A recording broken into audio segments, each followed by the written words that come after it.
Good evening and welcome to the December 12th school board meeting. We will get started with the Pledge of Allegiance. So if you're here and you can rise, please do so.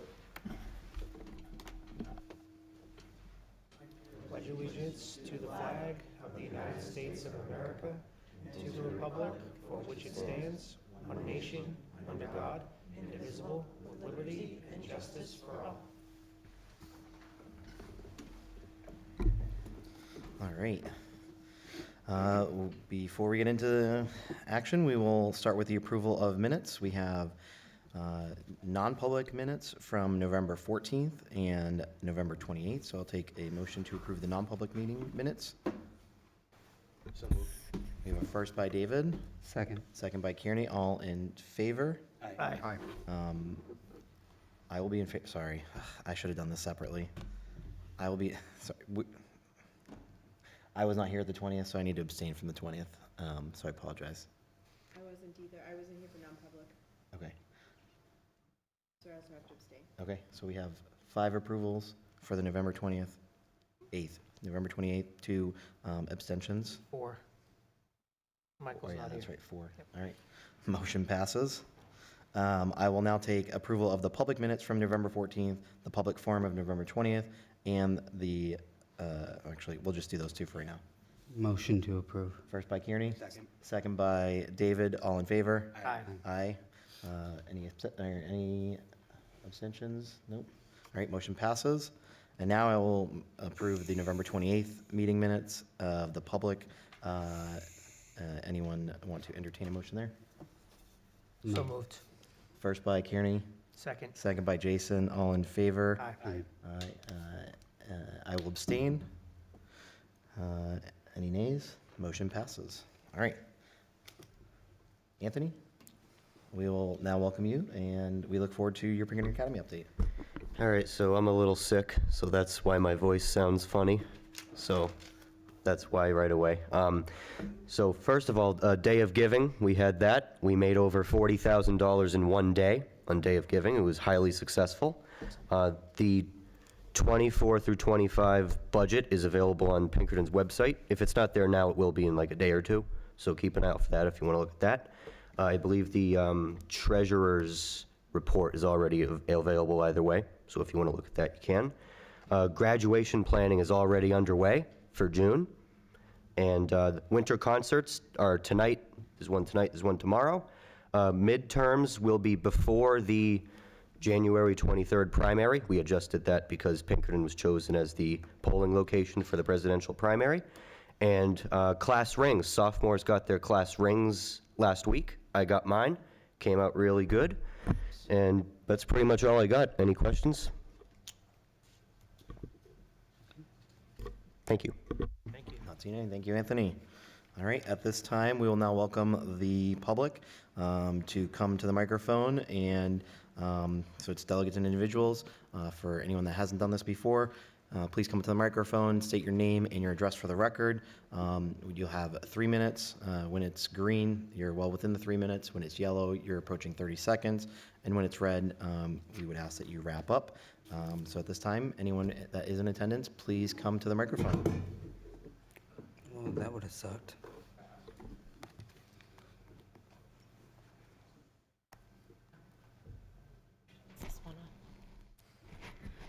Hi, Lisa Hulkran, Derry Town Moderator.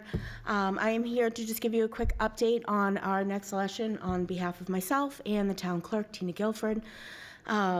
Our next election will be the presidential primary. We're just trying to get the word out to everybody. That will take place at Pinkerton on January 23rd. It will start at 7 a.m. and go till 8 p.m. There'll be some adjusted traffic patterns and things like that. We are currently hiring volunteers and workers to come and help out at the polls. You can volunteer online. You can just go to the Derry Town website and go right to the town moderators page, and there's a link there for poll workers to sign up to volunteer or also to work for the election. And we're hiring for all positions. The other thing that I'd like to make you aware of is we will be testing our voting machines, and that's going to take place right in this room on January 16th. And that will start at 10 a.m. and go until we're done. So that will be sometime in the late afternoon. And that was it. I just wanted to let you guys know what was coming up and what was going on, and we appreciate everybody who is going to be able to come out and help. Thank you. Thank you, Lisa. Lisa?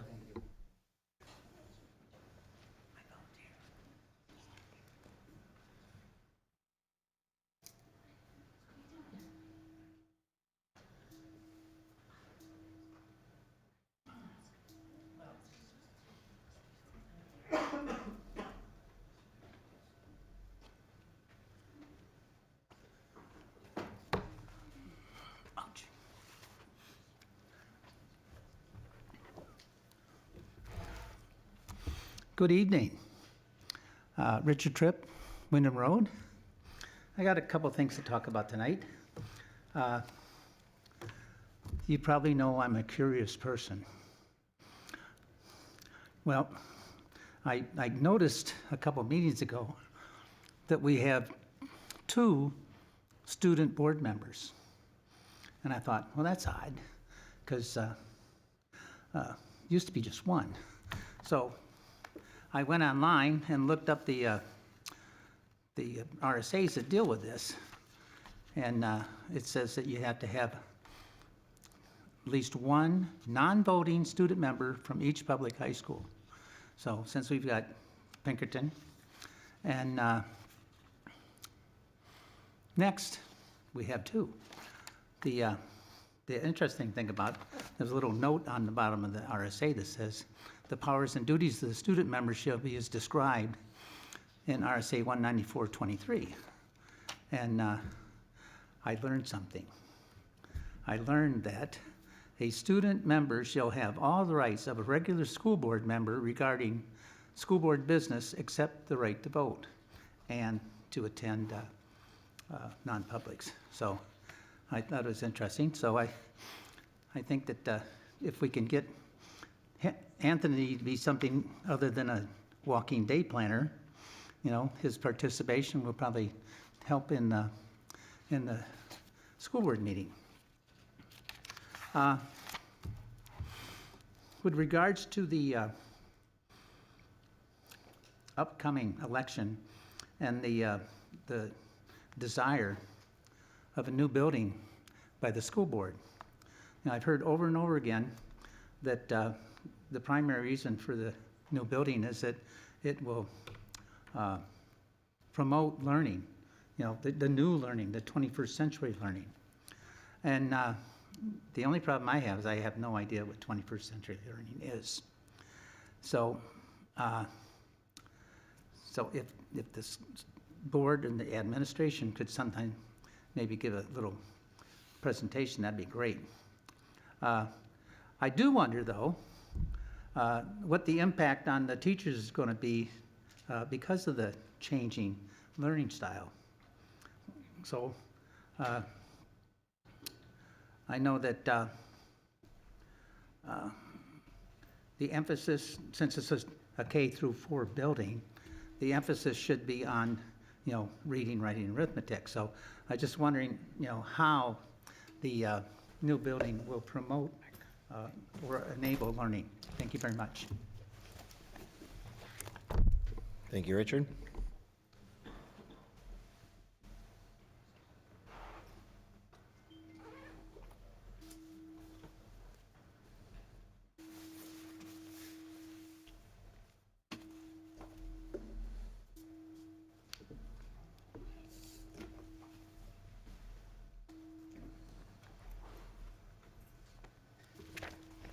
Hello, I'm Erica Lay on 84 Shenandoah Road.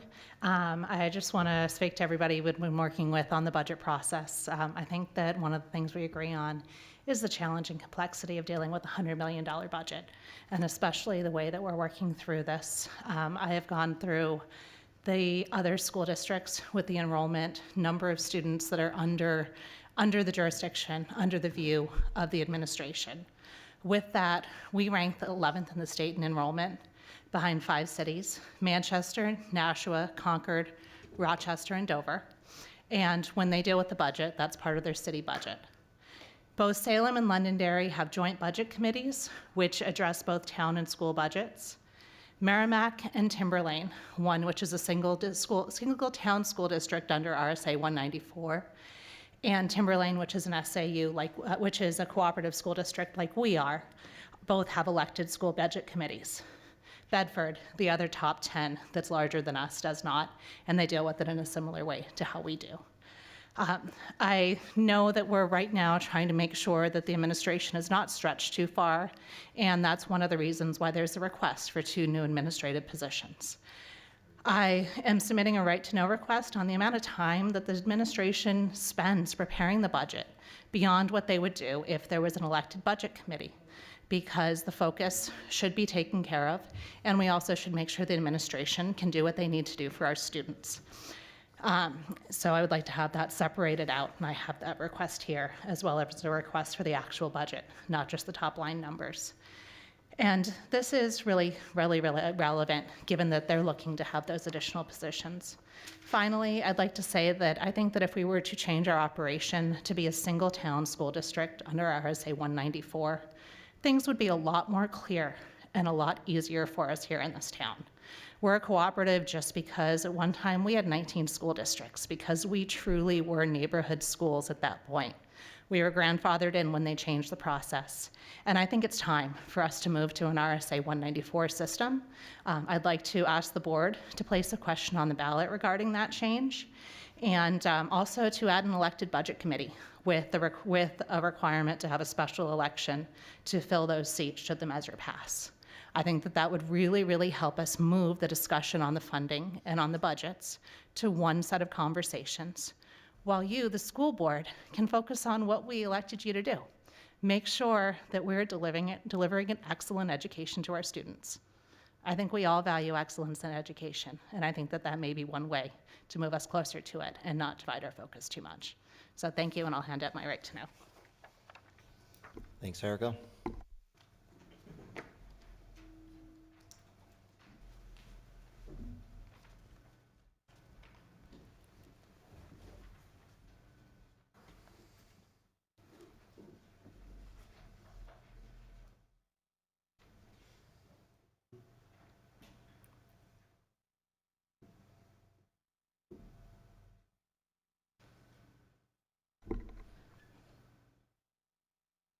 Not seeing anyone else approach the podium. At this time, I would close public delegations and individuals.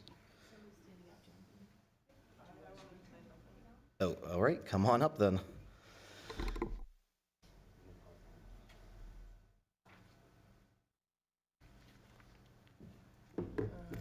Hi, my name's Elizabeth Cochran, and I just wanted to put it out there that I have a hearing impairment, so I talk a little funny, and I'm also getting over bronchitis, so I get a little winded when I'm talking. I'm going to read an email that I sent on December 4th and share the reply that I received on December 5th, and share my comments and questions I have now in regards to that. Please note, due to time, I can't read the entire response received.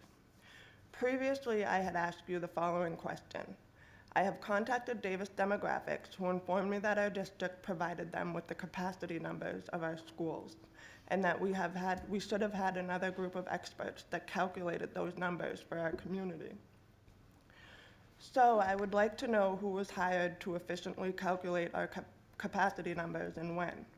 Your response to that was, in 2020, we began the process of a comprehensive facilities evaluation, working closely with the firm LaValle Brensinger. The reason I had asked that question was when I spoke directly to Davis Demographics, they told me that our district should have a professional report that was easily accessible from our superintendent that had calculated our school capacities numbers with the K-4 model in mind. Per your response, you began working with a firm before the K-4 model was decided upon. I would like a yes or no answer to my next question. Was a report conducted by experts to calculate our school capacity numbers with the K-4 model in mind? This was the answer from Joe. If your question is, was a new report commissioned and conducted by experts to recalculate school capacity numbers since 2020? No. My comment to that now is you referenced the LaValle report being the professional report that calculated capacity numbers. I feel this was an inaccurate answer to my question. Since things on the Derry Cooperative website keep changing and moving, it makes it hard to locate things, but I did eventually find the LaValle report on the website under the Forward Bound Maintenance Plan. Nowhere in this 997-page report does it reference anything about capacity numbers for our schools. However, it does mention functional capacity and programmatic capacity for each school on pages 20, 112, 244, 352, 448, 542, and 640, but they are conveniently left blank. There is no information provided. So do we not have a professional report conducted by experts that calculated the capacity numbers for our schools since you can't provide it? This is more of Joe's response to that email. When you ask that capacity numbers for buildings, we interpret that to mean the number of students that the physical buildings can hold. Those numbers don't necessarily change because of the model. Because the infrastructure isn't changing, we didn't hire new engineers to review and analyze facilities. Elizabeth, sorry to interrupt. Your time is up, but I will entertain a motion to extend your time. So moved. First by Jason. Second. All right. All in favor? Aye. Motion Aye, granted. thank you. I'm almost Continue. done. Sorry. My comment to that now is, if those numbers don't necessarily change given the model, why were incorrect numbers provided to Davis Demographics for their report? You clearly say in the above sentence they should not change. The Davis Demographics report on page 7 and 8 shows the 100% capacity numbers for all schools and has West Running Brook at 600 and Hood at 850. That looks like it should be the number of students that the physical building can hold, since it says 100% capacity. Yet when parents have asked about those numbers, they have all received an email that is the same word-for-word response from you, Joe, saying that you are using the following numbers. West Running Brook 750, next year estimated to be 648 students enrolled. Hood 900 students, next year estimated to be 700 students enrolled. So why are you changing the numbers when you said they should not change? And again, where is the professional report that conducted our capacity numbers? The Davis Demographics report should be supporting your plan in its entirety. You should not have to be making up your own numbers to fit your plan. And if you are doing that with the Davis Demographics report and changing numbers to fit your plan and disregarding it where it doesn't fit your plan, are you also doing that with the other costly reports that we paid for? Because in my opinion, if you are doing that, that demonstrates a plan that is not solid or seamless. And this is also my own opinion, but I do not support all of these unknowns that these children and teachers have to face for a plan that is not a solid one, especially when there is no backup plan if our schools cannot handle these changes and you are still continuously making more changes this late into the game. That's all I have to say. Thanks, Elizabeth.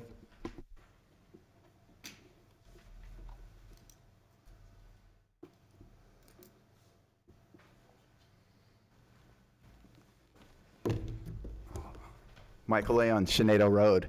I want to apologize to the board for the brevity of my comment at one of the last meetings. I think decorum is certainly something that's important, and I broke with decorum. I'd like to remind the school board, though, what you say here, what you say online, people in this town see, people in this town read, people in this town listen to.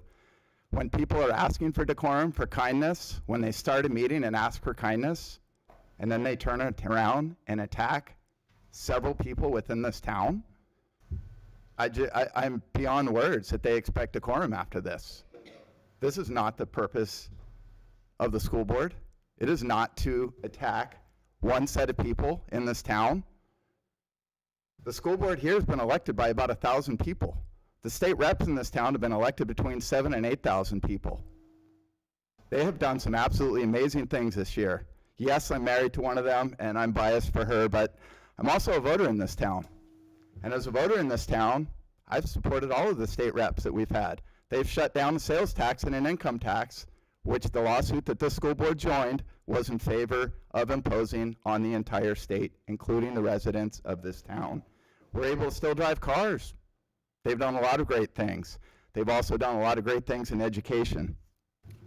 The RSAs are a pretty amazing thing. I had a chance to chat with some parents right after Veterans Day to ask what patriotic things their students had learned within the past couple weeks, because that's actually one of the RSAs that needs to be taught. Anyone watching, ask your kids, if you have kids in the school district, what did they learn? What did you learn patriotically? And the people that are inquisitive, what is Leon talking about? It's right in the RSAs for the duties of the school board. If I can, the public comment section, I think another thing that this school board can do on decorum, I intentionally did not use anyone's first name when I came up here, and I think if you watch most meetings that are run of any type, council, whether it's a town, a city, the state, the federal level, decorum suggests that people have the proper cognomen used with their name, and I would certainly do that for each of the council members here. I think it's a sign of respect, one that certainly the school board here should be able to expect from anyone sitting up here and anyone sitting up here, sitting back there, watching at home, or who's not watching at home, however they voted, should receive the same decorum. I think that's something that would be fair for everyone to be asked on there. As far as that, the school board, I'm just going to mention this. Sometimes I'm bad at time management. It's one of my weaknesses. There's separation of powers. And one of the powers that is mandated of the school board is this public comment section. In fact, there's only 2 exemptions to this. One is if the entire meeting is planned to go into a non-public session. The second one, actually it appears first, but the second less often used is if there's an emergency meeting of the school board. Other than that, the public comment section is actually fixed. It is not fixed for comments that the school board finds favorable or only to their liking. It is an opportunity for the school board to listen to members of this town.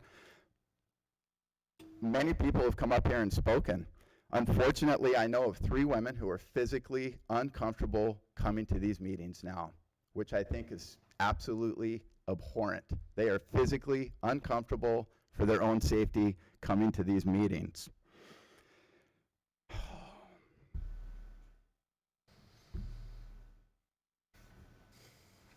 I'll leave the school board with that, and with one more note, since the timer has switched. Every person is to be provided the same amount of time. There is no power given to the school board to vote on extending any one person's time unless all people's time is extended equally a priori. 189.74, it's right in there. Thank you. Thanks, Michael.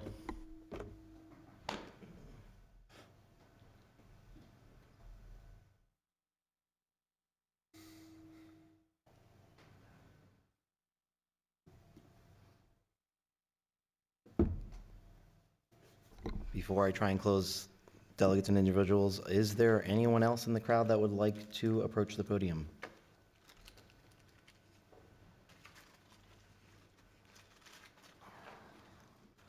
Moving on to the next agenda item, we will start with the restructuring plan, so I will pass it over to Austin for updates on that.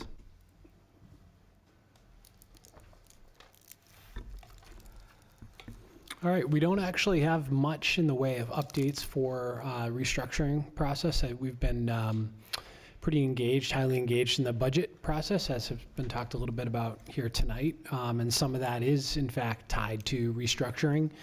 We're going to be, as I think came up in the Fiscal Advisory Committee meeting, or I'm sorry, prior to last meeting, we did notify staff members, teaching staff members of their preliminary assignments. That was an important hurdle, and based on some retirements and other movements, we'll need to continue that work. That's our highest priority right now when it comes to making sure teaching staff knows their location. So we don't have any other updates from restructuring at this time. Thank you, Joe. Does anyone on the board have any questions or comments regarding the restructuring? Not tonight, thank you. Okay. We will move on to the next agenda. Oh, actually, we need to make we forgot to do this, sorry. Do you mind making an amendment? After Ask Me. Yes. Well, we're gonna not do Ask Me. Got it. I move to amend the agenda, line item 6. Mike's not on. I move to amend the agenda, striking line item 6 and adding updates on the strategic planning committee update. First by David, Second. second by Jason. All in favor? Aye. Aye. Any opposed? All right, motion passes. Sorry, now we'll go on to the facilities workshop. I'm not sure if the administration has anything that they want to get started with, but I do know the facilities committee did want to do a workshop this evening and provide updates as well. So I'll start with you guys, or all right. All right, thank you. So at our last facilities meeting, we discussed next steps in the process. You know, we wanted to hash through them prior to the holidays, and once the holidays are over, really hit the ground running when it comes to educating and reaching out to the public regarding, you know, the 2 warrant articles that we plan on moving in the March election. So with that being said, we figured instead of scheduling another meeting prior to the holidays, we would put the workshop in this meeting to, you know, where it was a light agenda. We figured it'd be easier to get through at this meeting.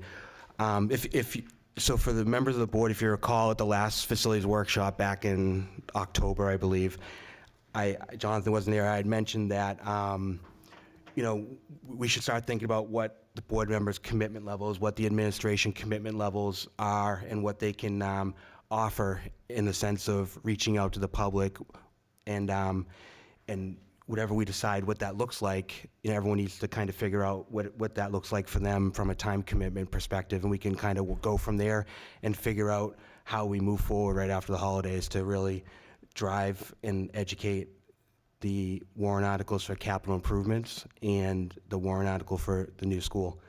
So with that being said, that's kind of the direction we were thinking of heading. I know Jason wants to give one update regarding the capital improvement warrant article before we start. Yeah, thanks, Dave. So just coming out of the last committee meeting, the facilities committee decided to add an additional $5 million to the capital improvements warrant article for South Range School to address the roof and the facade, the envelope. So that'll be part of the warrant that we put on the ballot in March. Thanks.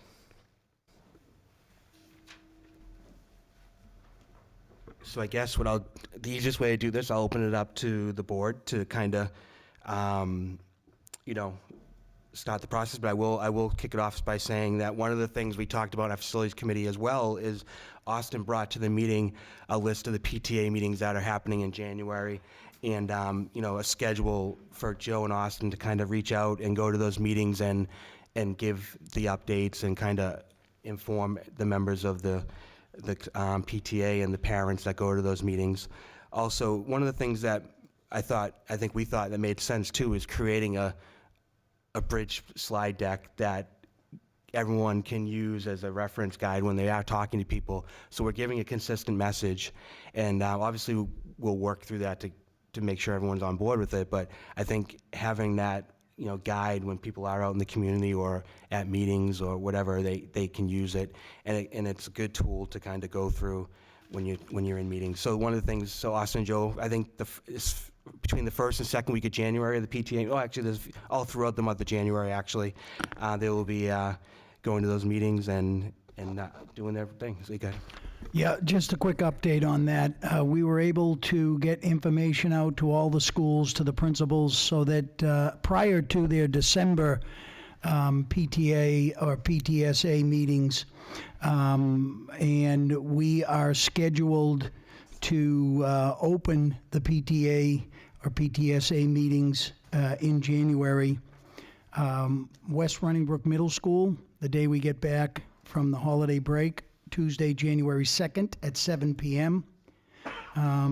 Gilbert H. Hood Middle School and their satellite PTA at the Derry Early Education Program, Wednesday, January 3rd, starting at 6:30 p.m. Ernest P. Barker, Thursday, January 4th at 7 p.m. There's two on Monday, January 8th, so we will divide up for that, but South Range and East Derry both start at 6:30 p.m. And then Derry Village is Tuesday, January 16th, 6 o'clock. And Grinnell is Monday, January 22nd, 6 p.m.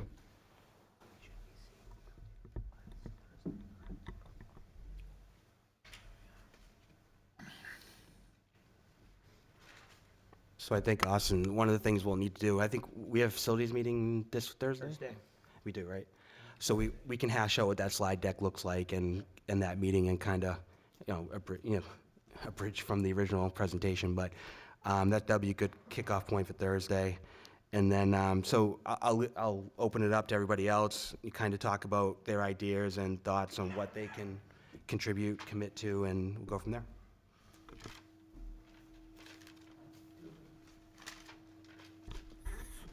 Cliff, I do have one more.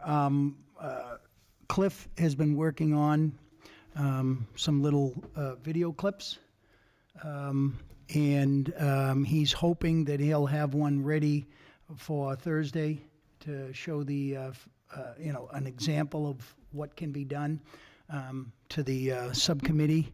Do you want to talk a bit about what that may look like, Cliff, please? Well, I've put together a few scripts that we could use. They're about 3 to 5 minute video clips, and Jonathan and I are working on that. We're using AI right now to flesh out what it would look like, and then we'll fill it in with actual film stuff and audio recording. But it's looking very, very promising, and I'm very eager to show it to you. So just to give everyone kind of a background information on that, and during our facilities committee meetings, one of the things we discussed for the presentations, the last 2 presentations that we had at Derry Village and South Range, was to do actual tours of the school. But in hindsight, that didn't seem feasible, so the next best thing was to create clips, videos that people can watch online and kind of highlight the different areas of the school where, some of the challenges we have with our facilities at the different schools that people can watch rather than trying to facilitate. Those meetings had, 50, 60 people out, and it just didn't seem the ability to do that. So we thought this was the next best thing. So Cliff, we appreciate it, and I look forward to Thursday to see that. One more. And the other thing, questions. There was some discussion about posting answers to the questions. And the honest answer is we've been very focused on restructuring. We've been very focused on budget. But we are hoping by the first of the year to get all of the questions. Tammy has done a wonderful job in going through the minutes at those 2 sessions and meticulously gathering specifics about the questions that have been asked.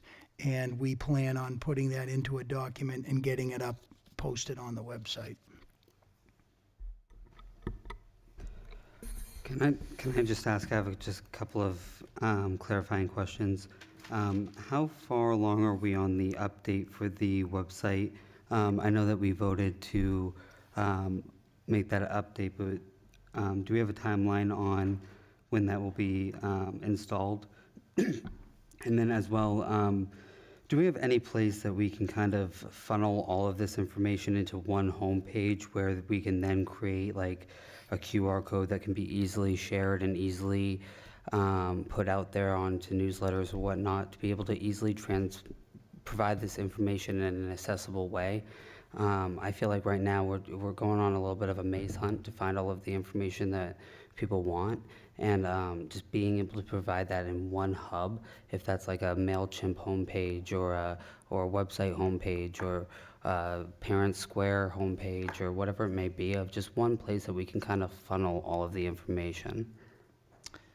Well, yes, I did that a month ago. Okay. And it's the forward bound quad, there's 4 pages to that, but everything is indexed right there. Everything there's a great big. Can we create a QR code that just funnels it right there? Well, we could, but where were you going to put it? where is the QR code going to You go? put it out on social media, you put it out on your parents' I suppose you're right, and we could also put a link on social media that went straight to it as well. We can do that. We can do all of that, Kearney, but the site is there, and yeah, I put that up a month ago. There's a huge... No, I have no doubt. There's this huge thing called Forward Bound right there on the front page of the website that takes you to all of that stuff right there. Now, as to the new website, it's supposed to go live about a week after we come back from the winter break, and next week I am, Tracy and I are going through training as we speak of how to edit it. It's about 3/4 of the way done, and we're going to go through some community testing next week with one of our community members here sitting in the audience and seeing how it goes. And if anybody else wants to be a community tester, just reach out to me and let me know. But that's kind of the timeline for that. Thank you so much. Appreciate it.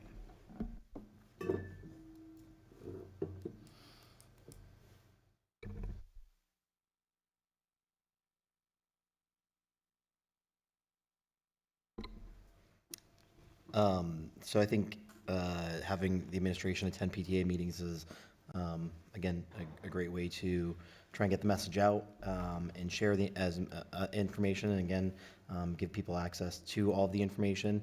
I wonder, in addition to, a slideshow, trying to think of a way to consolidate into, as few pages as possible, the most important information.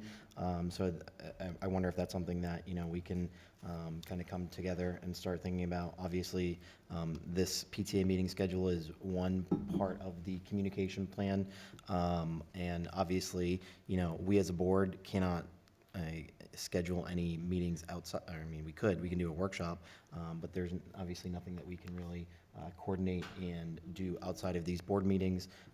So we're obviously a little handcuffed there, but just I think, again, FAQs is going to go a long way.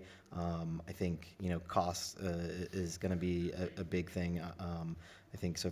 If we break down, like, what are the 3, 4, 5, most pressing topics that that kind of relate to this, I think, putting that together, and again, having that for, again, for people to proliferate and get out is going to be important. Regarding costs and things like that, I think it's important that, we talk about not only the cost for a new school, the capital improvement plans, but also, when we started this whole process, we looked at, I don't know, 4 or 5 different options that did include also, renovating every building or doing repairs to buildings. And so I think, having that and saying, hey, as an alternative, if this is what we would do, here's what the cost would be as far as a cost comparison, and just to see what is out there or what could have potentially be. Because, we talk about, in order for us to fix our schools, there's going to have to be a major investment made. And so, the avenue that we've decided is a new school with, this capital improvement plan. I think, part of that reason is because if you looked at the cost to renovate, and I know Jay from Lovely Brensinger said this time and time again that the cost to renovate a school is going to be, just as much or close to the cost of building a new school. So I think it's important that we get that information and continue to look forward to how are we going to be able to communicate this outside of these meetings, because I think that's going to be one of the trickier things to navigate.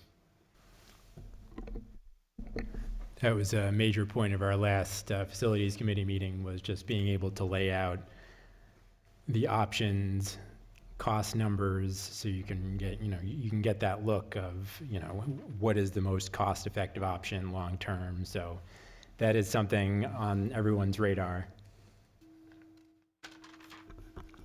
So one of the challenges I see is, I don't, like, what can our role be? I know Joe and I talked at one of our facilities meetings, doing a roadshow kind of thing, but in all seriousness, we need to figure out how do we get to people that don't watch the meetings, don't have not parents as children in our schools, and who follow the school board like Richard on a regular basis. How do we get to the people that don't do all those things? And I think, we may not have all the answers tonight, but we should come to some thought on, we should think about that, because, you need 66%. And, yeah, our budget's passed by a pretty good margin, but this is a total different ballgame, I think. And figuring out what that looks like, whether it's going to Rotary or what else, organizations like that and doing a presentation, or figuring out how do we get people assembled in an area where we can do it and not break any rules of the board of you know, our board. So that's the challenge, and I think, you know, if we don't do that, I mean, we'll be dead in the water, and it won't matter. So I think we got to kind of figure out what that looks like. Maybe even town council let us do something at one of their meetings, if I ask nicely. But no, in all seriously, those are the kind of things we got to figure out as a group here, and we'll see what that looks like. Hopefully, like I said, if we can kind of talk through that, see what that looks like, and what's acceptable and what's not acceptable. Like, for instance, if Joe and I wanted to go to Rotary and do a quick presentation for 20 minutes, can we do that? Is that allowed or something like that? We just need to figure those things out. Can you organize teachers and give a presentation to teachers? I don't know. I don't know the rules, and we can figure that part out once we hash out what we can do and what it looks like and what we should do, and what it looks like, and then figure out, is it something that, under our constraints of public meetings and all that, can we do that? Because if we don't, you know, I don't think any of us want to knock on doors. I mean, I'll do it, but that's time consuming, and the bang for the buck for that is, I don't even know what that is. You know, Richard, Erica may know the bang for the buck knocking on doors. I don't know the answer to that question, but, you know, there's that option, which, you know, is something to think about. I mean, Brenda, you handled Barker. You worked with the Barker team to, I don't know what that process looked like. Maybe some help, maybe some insight there. What worked, what didn't work would be helpful to understand. And I know it's 20 years later, but you know, still trying to get the message out and figure out what that looks like. So those kind of things I think we need to think of, and because if we rely on people who watch the meetings or show up or whatever, we'll never, you know, the capital improvement might be all right, but I don't think a new school will pass if we don't, you know, branch out beyond the people that we usually talk to at our meetings and all that. I mean, I completely agree, and I really appreciate the opportunity to kind of talk this out, because I think it's one of the key points of, if this is achievable, then we have to do this. And I agree that starting with what are the rules and what are we allowed to do and what we are not allowed to do would be a good first step, but just really trying to figure out a plan of how to meet people where they're at. And that's people who don't have kids in the school, as you said, and I agree with everything you just said there, so I'm glad that we're taking the opportunity to speak on it, but I would equally love some clarification on what that rule set is. So I'm trying to understand what the plan is now with adding $5 million to the roof, the facade, and the envelope of South Range. And not that I have a problem with that, but I just as soon add another school to it and be done with it. So what is the plan now with this being, South Range being added? Thank you. I think we've received a lot of feedback regarding South Range, and, you know, if we want to be honest and realistic, we need to make sure that we are not left holding the bag if new school doesn't pass, and the roof, we know the roof has 2 to 3 years left at max. So I think the committee came to the realization that, you know, we need to safeguard in case of an emergency, and I think that was the natural thought. And then obviously we'll vote on it when time comes for the new number that you saw. But that's the thought, and you know, the material issues at South Range are closer than, you know, they're really close. And you know, best case scenario, if a new school passes this year, we still 3 years out until it opens, right? I think 2 to 3 years. I forget the exact. I think it's 27, but yeah, whatever. Call it 3 years.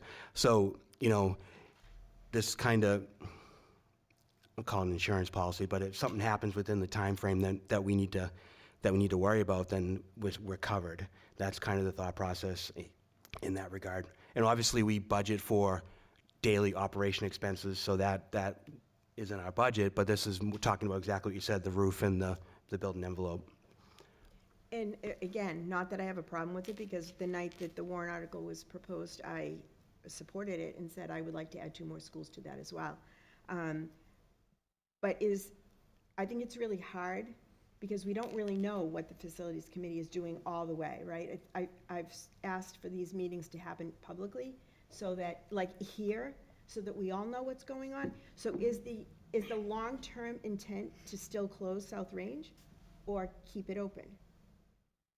Well, I mean, obviously in the short term, we're voting in March, right? The town's voting in March, so in the short term, I guess if it doesn't pass, the decision will be made with either 2 of the same board members or 2 new board members next year. We'll have to, I guess you start the process and decide what you want to do moving forward from there. I mean, and then, you know, I won't speak for the future, I won't speak for future board members, but, you know, we're locked in for this March, assuming January 9th, we all agree or vote yes to move forward with it. But I think it becomes a year-to-year decision when board changes over in different positions, and that, I think that's how we have to approach it. And if the board is not on board next year to build a new school, then you gotta talk about long-term renovations for South Range, right? That's the only other there's 2 options. Either you renovate South Range or you build a new school. There's really no wiggle room between, in my opinion, there's really not much else that's on the table, right? Because clearly it's in dire need of that. So that's my thought on that. But the things that, so I really am just trying to understand, because I would be happy to put money into South Range and Derry Village and leave it the way it is, as you all know. The things that were noted, a roof, the facade, the envelope, are the big things that we've talked about, the reason that we can't keep those schools open. So if we're going to fix them, why would we close it? I guess, and I'm trying to understand what your thought, I know you can't bind another board, that's not true, because this is what happened here. But I'm trying to understand what your thought process is to take it forward. That's a perfectly legitimate question. And 2 months ago, when we talked about this in our facilities meeting, I'll just speak for myself, I have a hard time putting $5 million in something that we don't know how long it's gonna last. Or when the people in town will vote to either build a new school or not. So, you know, clearly there was many people who emailed us, came up, when I say many, you know, there was a good amount, and they articulated that they want us to put more money in South Range. And, you know, this is our kind of attempt. And just because let's put it this way, just because you put the money in the bond doesn't mean you have to spend it, right? I mean, if you don't need it and the new school passes and you figure out another area in our schools, believe me, we have plenty of areas in our schools that need repairing. So, you know, I look at it as an insurance policy. You know, if we need it, it's there. If we don't need it, we fix something else, because there's a laundry list of things that need to be fixed. So I look at it as, win-win is the wrong word, but I look at it as, you know, it's an insurance policy. And then future boards can decide what the next steps are, whether a new school is warranted or we go the full route and do a complete renovation of South Range. That's the way I look at it anyways. So, and I think that opens up another situation, because if, it's just like the budget. We pass a budget, we don't have to spend it the way or it doesn't have to be spent the way it's written, but we pass it. Most people don't understand that. So now, personally, I have a problem asking for a warrant article for these repairs that people have asked us for. The community has asked us for it. They go out and vote for this bond and say, yes, we want all this. And we say, well, we don't have to spend that. And I don't want to say that. I want to say if that passes, we are going to spend it on the way they've asked us to. One second. I hear what you're saying, but we don't have the luxury. I mean, we can't play what-if games. We have to go with a process forward, and I'm sorry, like, you know, we can't thread every needle that people want. I'm trying to figure out what makes sense financially, and, you know, we've heard people's thoughts on that. They want some security with South Range, and I understand exactly where you're coming from. I hear you, but I mean, there's only so much we can do. We got to figure out the best way forward, and to me, in my opinion, this is it. It kind of, if a new school doesn't pass, we're addressing the major needs of South Range. If a new school doesn't pass, if it needs it, in the next 2 to 3 years. Okay, one more question, that's it, then I'm gonna drop it, because I'm getting, my head's starting to spin. So, you said before, if we have a bond, we don't have to spend it.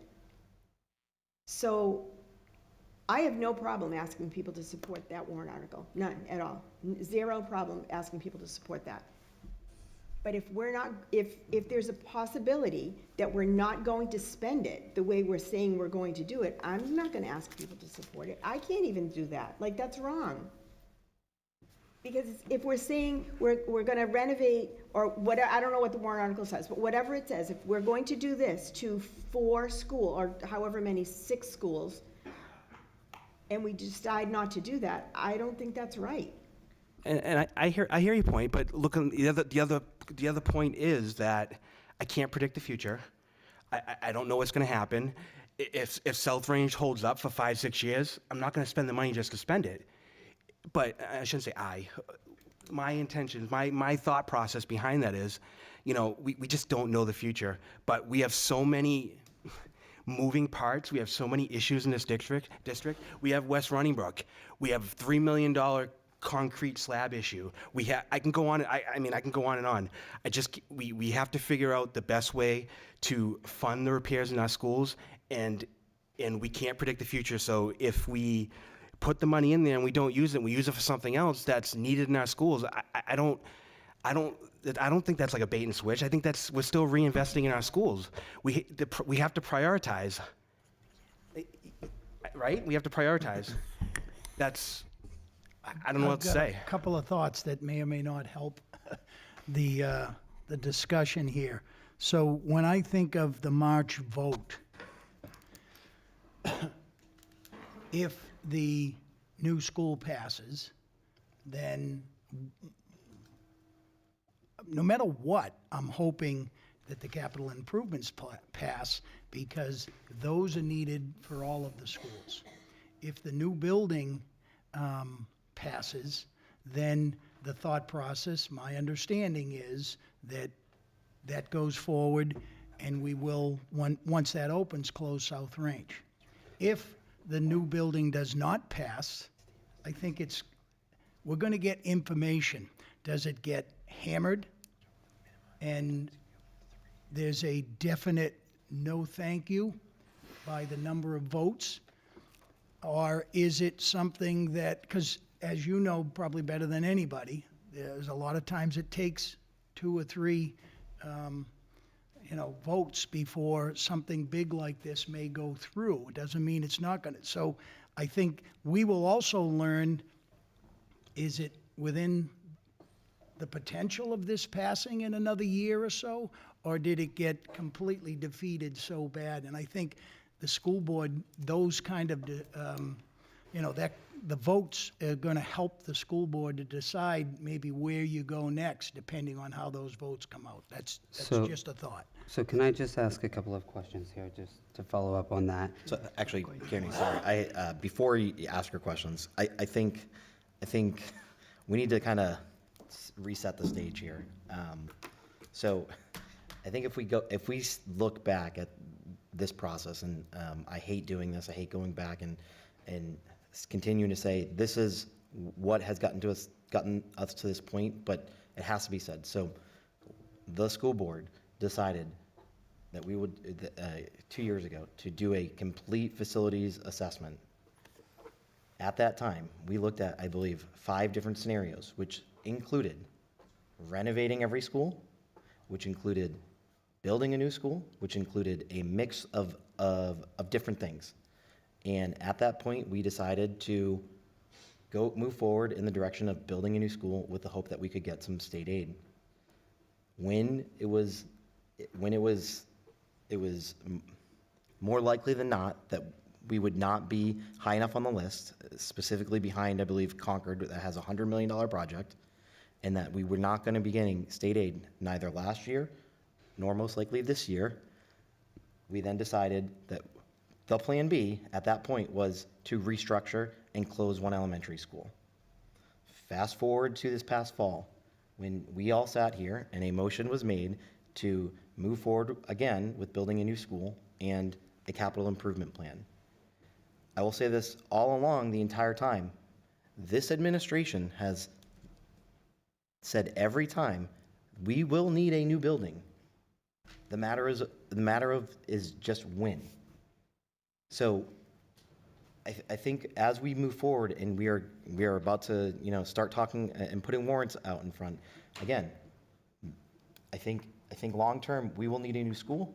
And so that is good. I think that it makes sense to put that on the ballot. We need major capital improvements to the remainder of the schools.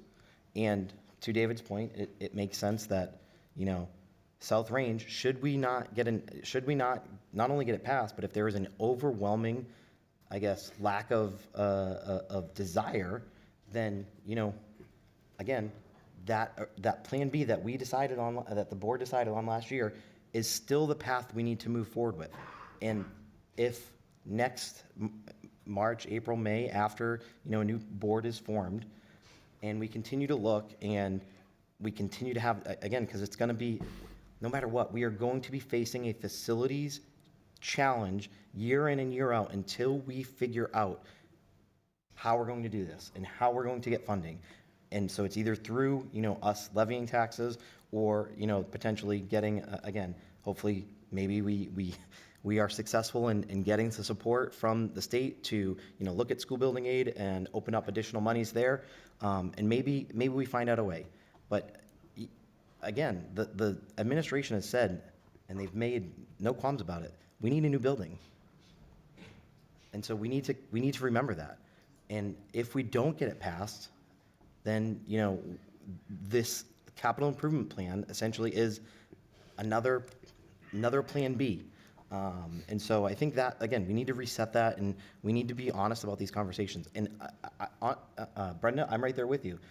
If we say we are putting money in a capital improvement plan and the money is supposed to be used for South Range, then I agree, we should be moving forward in that direction, because that is what we have delivered and that's the expectation. Now, if, again, because we look at the schedule and we all know we can't do every single piece of capital improvement next year or the year after, it's going to take time. And so depending on how that schedule works out, if, again, we say we get 60% of the vote on a new school, and, next year we continue down this process, and, we feel more confident that we get a new school at that time because maybe there is additional money that we get from the state, then there's, okay, well, we didn't fully invest that $5 million into South Range, and then plans change, that's fine. Now, at that point, would we have the flexibility to potentially use that on other projects, or could we have the opportunity to, put it back, essentially make that a principal payment to pay it back? Again, that gives us options, I think. And so as we consider this, and we are all individuals, the 7 of us are, as a group, have to make this decision of what we end up doing. And so, again, it will never be perfect. It will never be perfect. But, I think there's the old adage of, like, voting, right? Voting is like riding the bus, right? You're not trying to get to the final destination, you're trying to get as close as possible. I think, that's part of this process as well, and I think we need to be thinking about that. But again, the administration has said Plan A last year was to build a new school. Again, when it got brought up again this year, and we look at the age of the buildings and the state of the buildings, and we see 2 60-year-old buildings that are in dire, desperate need of repairs. Again, they said a new building. And so, again, people have continued to say, hey, what is the best long-term approach? A new building is going to be the best long-term approach and the most fiscally responsible thing that we're able to do. Again, our restructuring is independent of that, and gives us the ability to, again, be more efficient with the resources that we have now, and potential flexibility should we get approved by the voters to build a new school. And so, again, I just think we need to reset that, and that's where this is where we have been, and this is the process we're going through, and this is where we're going. So we just needed to I think we need to reset there. So Karen, I know you had some questions. Yeah, no, you pretty much covered it there.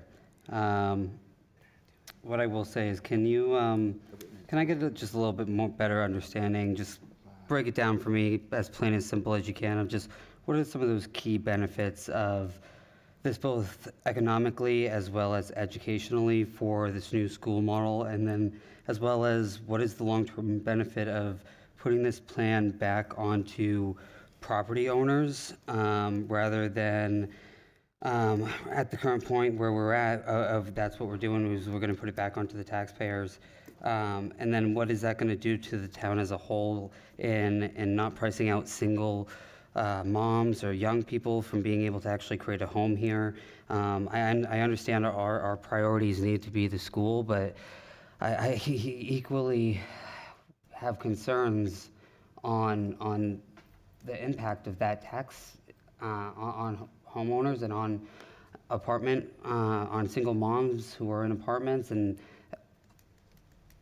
I just don't know how people are going to do it, and I have serious concerns on what the implication of that is. And I would love to have a little bit of clarification on what you guys are seeing in your numbers, and have you had conversations on the town level? Like, where are we at on that? Because that's where that's my stopper. That's I love the new school. I think the town needs it. I know what the economic benefit is and the educational benefit. I sit in these meetings and I come here and I research it, but I know this community doesn't have that as clearly as I do. So could you just break it down for me a little bit here and explain what some of those key benefits are, as well as, condensing some of these schools and better utilization of those resources and being able to fully staff the schools that we have, rather than spread our resources thin and have to pay for multiple buildings.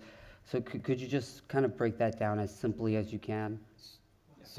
So I think a lot of that stuff will come in maybe this slide deck. I will also say, Karen, I hate to say this, but it's a little frustrating that, we've been having this conversation, and I've said this many, many times. We can't rehash every conversation we have, and we can't regurgitate everything. Especially as a board member, it's incumbent upon you to make sure you have this information, just like it would be on the other 6 of us as well.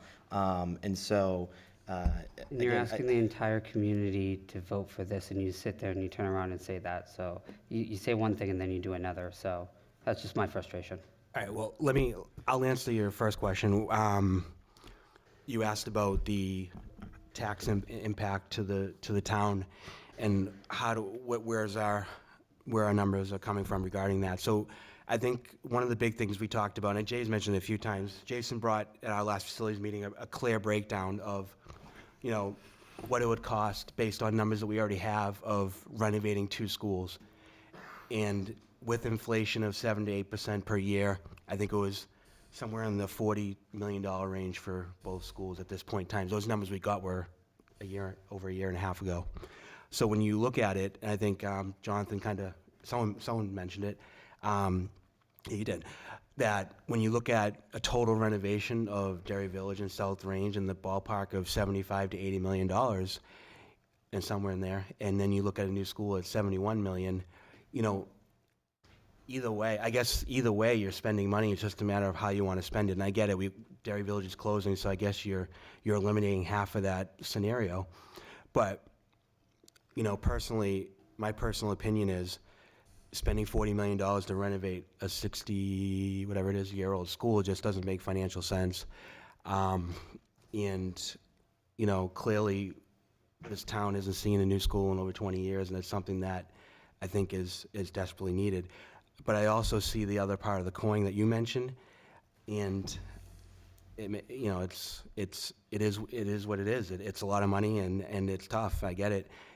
But at the same time, we didn't create this problem, this board. We're trying to fix a problem that's been accumulating for a long time, and unfortunately, the way the funding mechanisms work in this state, it's something that it's going to take some time to work through, as we mentioned last meeting, through our legislative meetings and trying to work through options that our state reps can help us with. So we're working through that in those meetings. But until that time, we're in a situation where we don't have a lot of wiggle room left where we're at with South Range, right? So, last year they told us we have roofs 2 to 3 years left on the roof after we put money into it to get it to that point. So we're at a point of critical mass, and, you know, that's, you think I want to put, I mean, at the end of the day, putting whatever it is, close to $2 on the ballot, whatever that number is, close to that number is, yeah, it's tough. But at the same time, our options are very limited in what we have to work with. And I you know, I think this is a situation that we just have to see what the taxpayers think. And as Jonathan said earlier, you know, if they vote 55%, then you know we're on the right track, right? If they don't, if they somewhere in the 30s or 40s, then, you know, we have to reassess. We don't really know outside of this room where people really stand until we talk to them, and we need to talk to the people that don't show up to these meetings that are out in the community. Is there a way that we could kind of poll? Is there a way that we could kind of get a better idea of where we're at and how much people do know, and where we're at and where we can go from there? Because I feel like we don't know. We don't know how many people, what people feel about, other than the 20 or so that come and speak, and I feel like we do need to get a better understanding of where people are at. Sure. Is there something that we can do to implement that? Fair enough, and I think that's part of what this workshop was supposed to facilitate, to figure out what that process looks like, because unless we start talking to people, not in this room, not on streaming, we don't know, and that's our job to figure out what people are thinking, and it's our job to get to people that we normally wouldn't talk to. And that's the part that's on the 7 of us, it's on the administration to figure that out. And the only way this will sniff passing is if we do a good job of reaching those people that we wouldn't normally reach. And I think as you start to have conversations with people, you know this, you know, people who run for office in this town know how things work, and it's about talking to people and figuring out what they're thinking, and trying to educate them on what we're thinking and what we're seeing over the last a year and a half, for me anyways, and for you, some of you guys, whatever it's been, 6, 7, 8, 9 months, whatever. We just have to do our job once New Year starts to convey the message that we decide what that message looks like, and then from there, hopefully we see positive results from that. Just one thing to add on to that.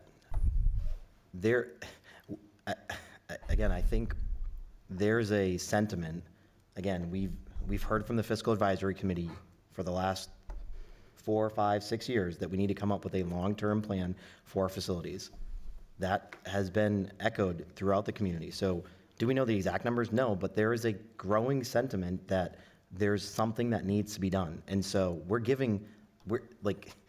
this is what voting is. It's giving the people the voice, and so it's our job to educate and inform so that they feel confident when they go into that. And whatever decision gets made, you know, that's the way in which we act. So, I don't think we aren't doing what people would like to see. I think, you know, again, we're trying to come up with options. We're trying to fix problems and have a solution. So, again, I would just kind of challenge that thought of, you know, we don't know. I think we have a pretty good understanding. Is it going to be 66%? I don't know. But I think, you know, there's a growing sentiment, and I think that, you know, from a fiscal responsibility standpoint, it does make logical sense to invest in a new building with some capital improvements versus renovating 2 6-year-old buildings. Could we just circle back to what is the legalities that we are under of what we can legally do? Does anybody have that on hand tonight, or is that something that we'll have to wait a couple of days for? So there's very little that we can do outside of public meetings. So if there's a quorum that is involved at the board, then that requires public notice and public meetings. Now, if there, and we try, again, if we go back to the beginning of this board session, and you go back to March and April, we had tried to do information sessions, and we had talked about that, and that got squashed because we're not able to hold anything that is organized by the board, and our potential attendance will have a quorum that's not posted to have public meetings. These are really the only time where the 7 of us, outside of, you know, special meetings or workshops that we do as well. So a lot of this is going to fall on if you as an individual strongly believe in this, then, you know, it will be incumbent upon you to attend these, right? Just like the administration will be attending these PTA meetings. There is no expectation that any school board members will be there. School board members can attend. Again, these are not meetings that are organized by the board. So there is, again, we are kind of hand-tied as far as what we can do outside of these meetings, and that is part of the challenge.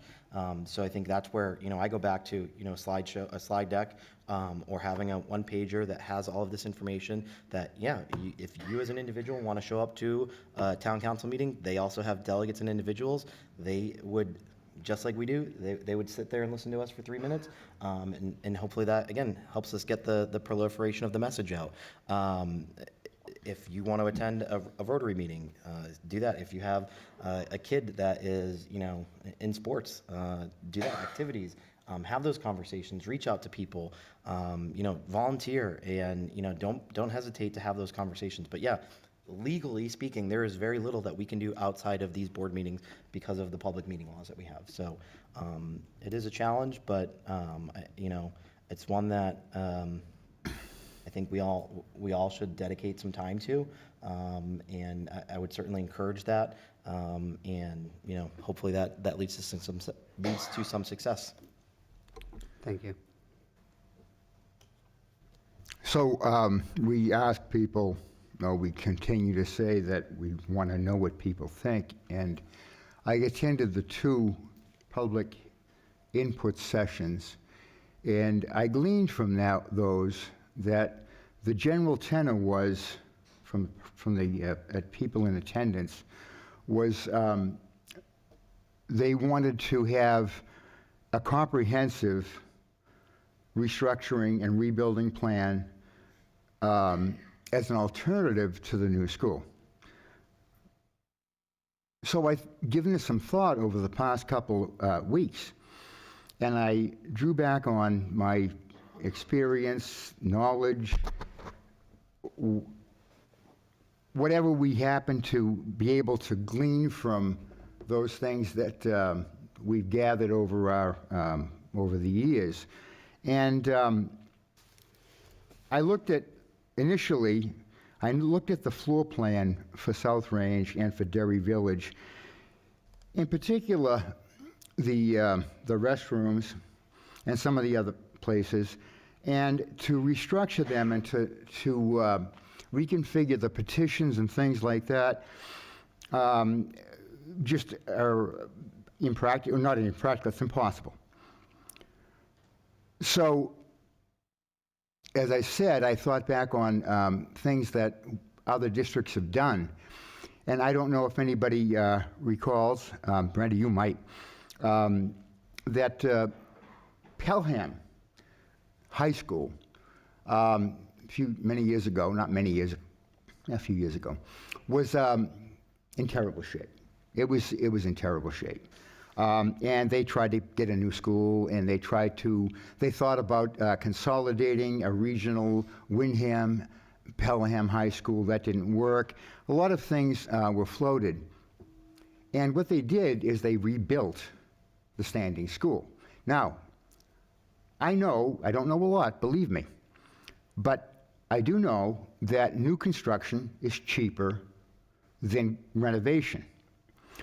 So, how does one approximate new construction with rebuilding a school? Well, what Pelham did is they completely tore the inside of the school out. I can recall seeing photographs of having skid steers, bobcats, traveling through the inside with gravel, dirt, nothing, no petitions, no anything. They came to as close as building a new school without building a new school. So I thought, it would be certainly worth looking at the cost of doing something similar to that. So when we're asked, do we have, not a plan B, but I'd like to look at it like, do we have a choice? Do we have a choice where the new school is going to be X amount of dollars, and to completely gut out a school and rebuild it from the inside out, and now we know that the roof and the exterior sheathing, the veneer what the cost of that would be. And that was the thing I was afraid that I would get some pushback on, but that's taken care of. Go in, knock everything out, rebuild the inside of it. How much will that cost? We never really had a figure on that because we never investigated that possibility. But we did have figures on all the things going in and chipping this out and making this and making that. And like I said, that is probably the most expensive way to do something. So we really need to, I think, look at if we're going to do, or if we're going to formulate and come up with an alternative plan or a plan B or whatever you want to call it, that we need to put some work into that and actually say, we have a comprehensive plan to build a new school.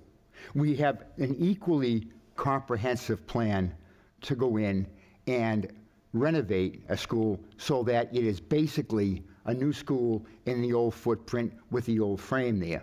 And how much will that cost? I think that that's something that is certainly worthy of looking into. I think that, like I said, I think that that was one of the things that I did take away from those public meetings, that people said, is there another way we can do this? And I think that there is. Now, I don't know whether it's cost effective or not. I would think that it would be, I don't know, not cheaper than building a new school. I can't say that for a fact. That's why we have engineers and architects that come in and do that, but we haven't asked them to do that in that fashion before. And I think it is well worthwhile to investigate that. Thank you.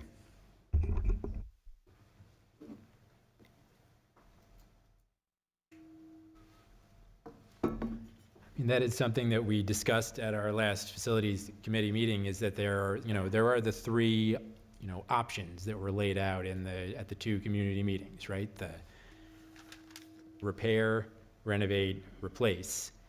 And one thing that we talked about at that last meeting is that we do need a number on the repair and the renovate options, what they would cost today. Going back to when, LaValle Brensinger did their, complete review of what renovations would look like at every school, they did do, they were preliminary numbers, but at that point, and that's over a year ago now, they estimated upwards of $35 million to renovate South Range. So, that's one building. It's probably closer to 40 now, just considering inflation. So, and when you look at what they planned for the renovation, it's not elaborate. They added a new entryway, they, they repaired all the bathrooms, they added some, they split up some of the large classrooms into those smaller breakout spaces that we don't have at those schools. I would not characterize this as an elaborate renovation. And you're talking about $40 million. So I think, when you look at the cost of what the new school would be, relative to that and the benefits, that a new school would bring over renovating an old one, I think it's pretty clear. But I think that those are the numbers that we need to be able to, to show. How much would it cost to repair? How much would it cost to renovate? What are the benefits of each of those options relative to the other ones? And that is something that we discussed at our last meeting, and I'm hoping that something, what that, that slide deck that we're talking about, that's, what that's going to be.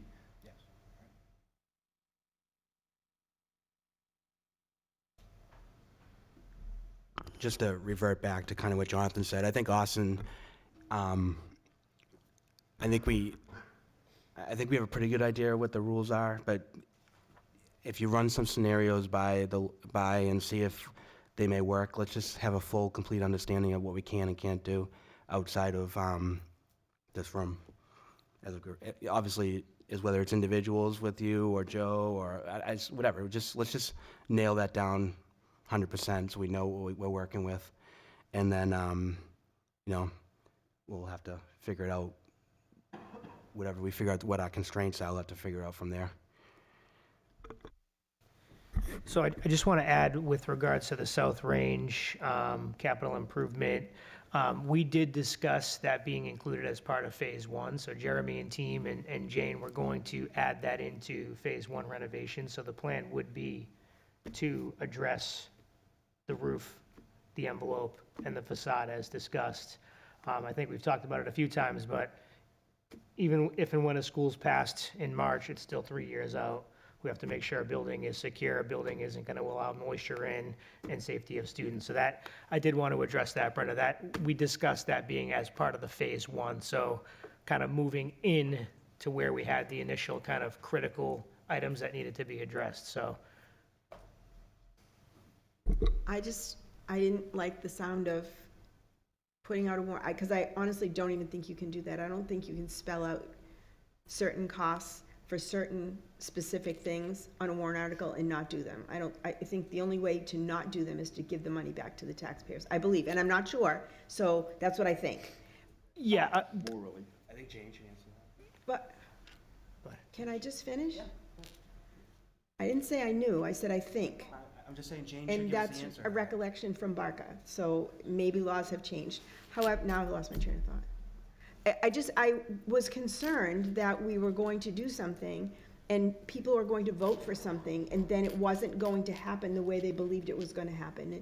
And that doesn't feel right to me. So I honestly wouldn't support it if that was the direction we were going to go in, that's all. I don't think I said that when I was Well, that's answering your what I heard. questions. That's the way that's what I heard. And I mean, I said, I can't predict the future, I believe I used the term, right? If, of course, and when you read a warrant article, it doesn't list line by line what you're doing to the schools, by the way, if I'm not mistaken, right?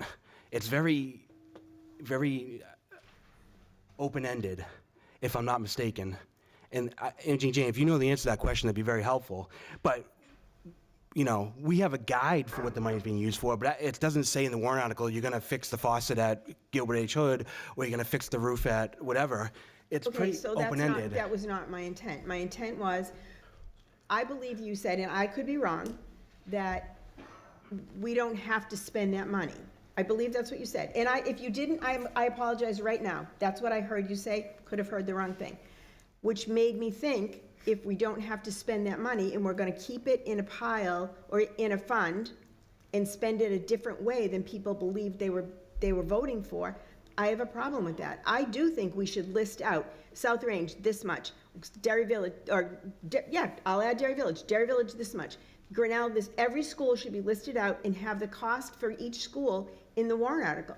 That's what I think should happen.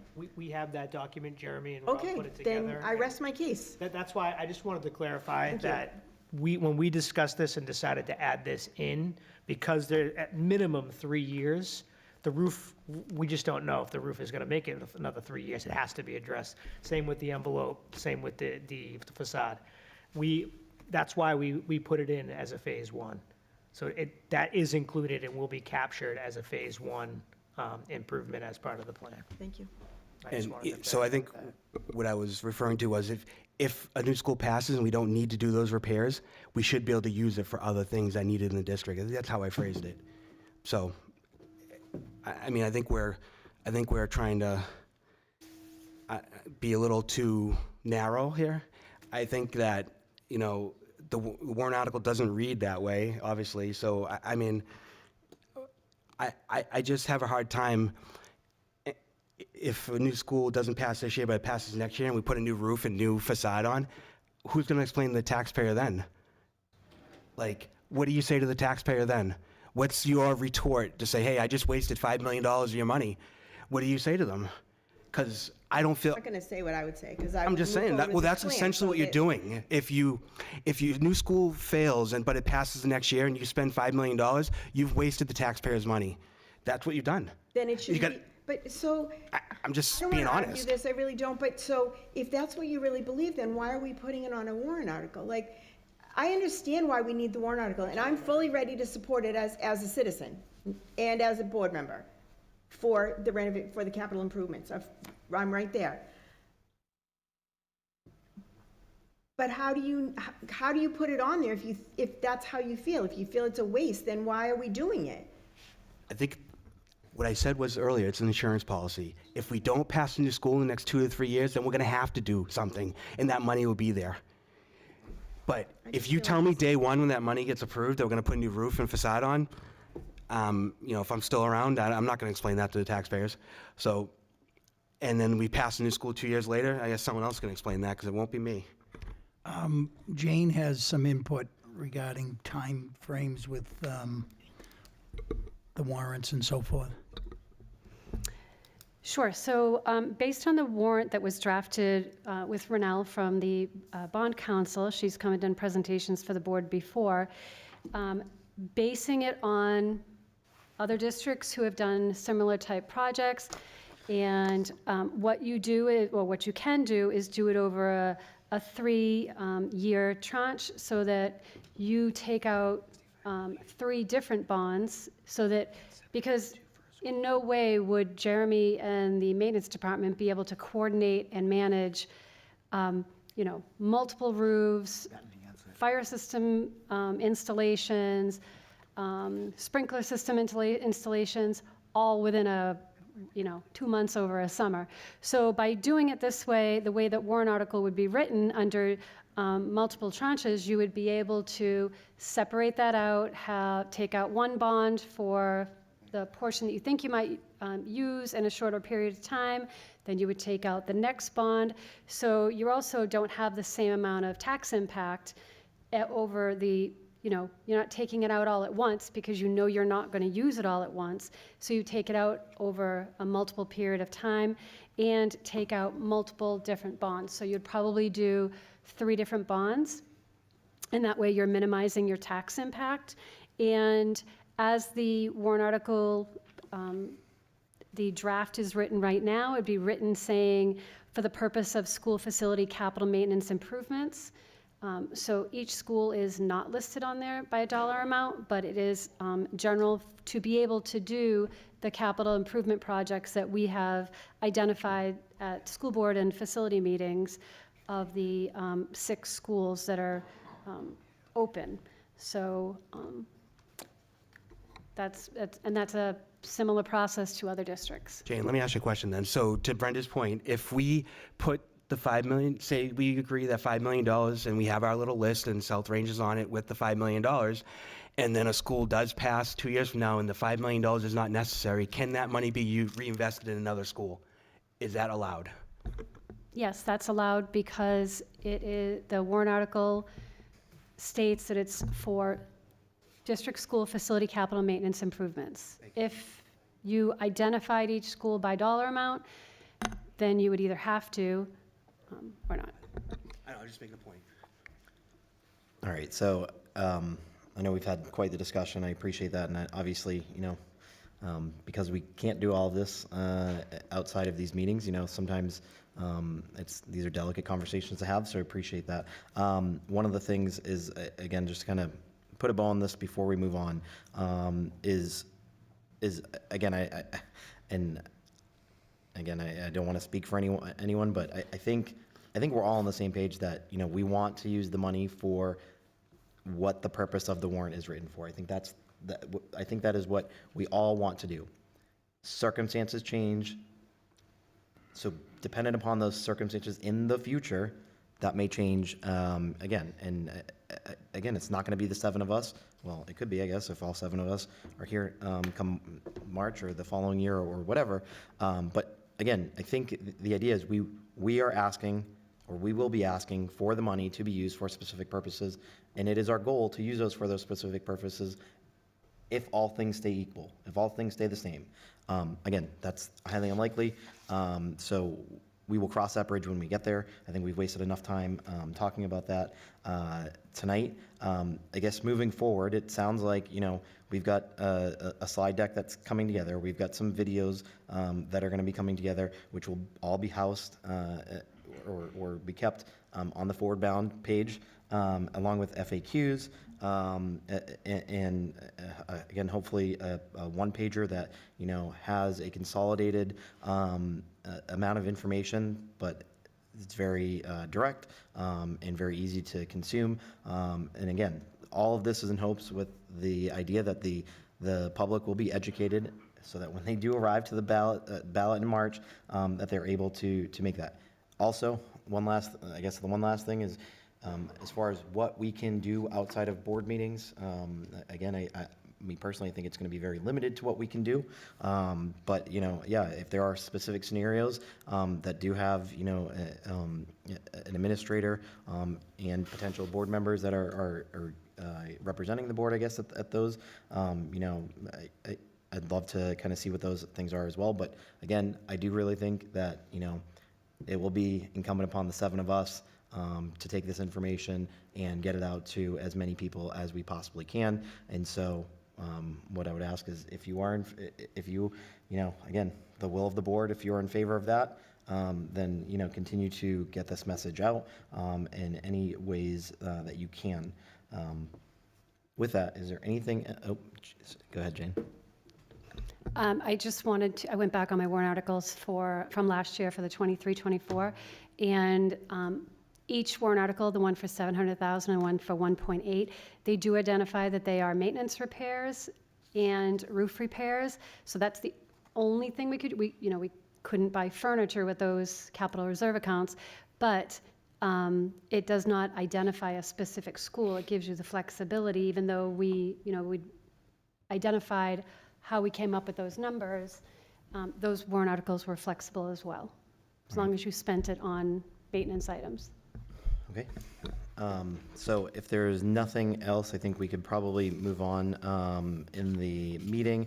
I do know we have, I don't know if this is the time where we want to potentially bring warrants forward, seeing as this is the last meeting before our public hearing that will be January 9th. I mean, that's something I think it would make sense to do. And this would probably be the most appropriate time to do so. And I will continue to say this, it is December 12th. The election is 4 months from now. And so again, we will continue to work towards this end goal and provide as much information as we possibly can. But yeah, at this time, you know, I think it might make sense to start finalizing what we would put on those warrants.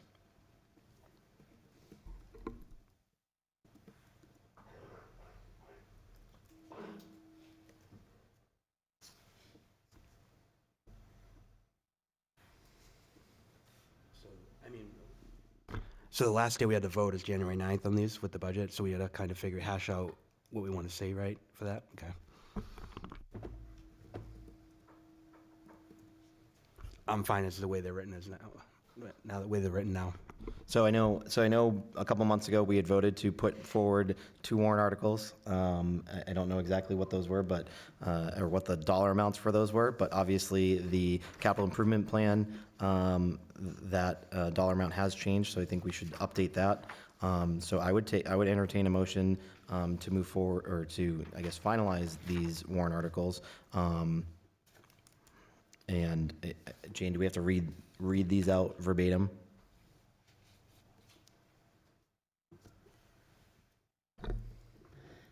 You could read them out verbatim.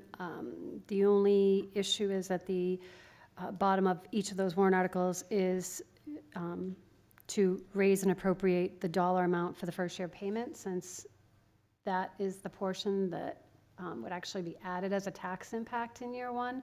And I did not include them on the warrant articles. I Okay. don't have them. So I guess we'll have to do this on the But you January 9th can, you meeting. can do it without that, Okay.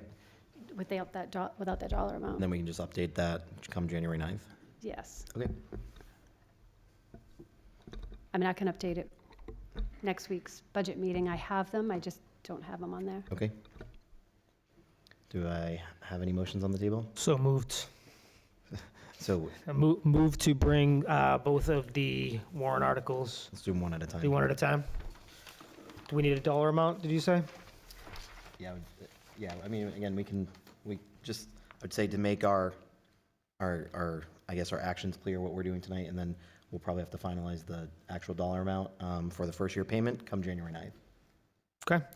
So first motion is for the first warrant article to raise and appropriate the sum of $71,200,000 for the purpose of financing the cost of the construction of a new elementary school building. We have a first by Jason, Second? second by Michael. I will do a roll call vote. Kearney? Yes. David? Yes. Michael? Yes. Jason? Yes. Paul?